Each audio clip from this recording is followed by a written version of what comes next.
তারকেশ্বর সারা বছর ভক্তদের ভিড় লেগে থাকে বাবার কাছে, কিন্তু আপনি কি বলতে পারবেন এই তারকেশ্বর মন্দিরের ইতিহাসটা কি? বলছি। তারকেশ্বরের আগের নাম ছিল তারপুর এবং এটি ছিল একটি বন জঙ্গলে ঘেরা অঞ্চল, আর এটি সংযুক্ত ছিল পাশের গ্রাম রামনগরের সাথে।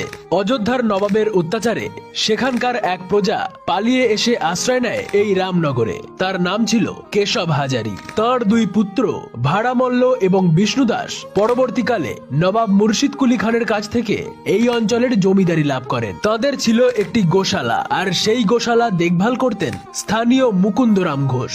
সেই গোশালার এক গরু কপিলা প্রতিদিন পাশের সেই তারপুরের জঙ্গলে এক শিলাখণ্ডের ওপর দুধ নিঃসরণ করত অলৌকিকভাবে। একদিন তা দেখতে পেয়ে মুকুন্দ ঘোষ রাজা ভাড়ামল্লকে তা জানায়। সেই সময় উত্তর ভারত থেকে এই রামনগরে এসেছিলেন সন্ন্যাসী মায়াগিরি। তার কাছ থেকে ভাড়ামল্ল জানতে পারেন এই শিলাখণ্ড আসলে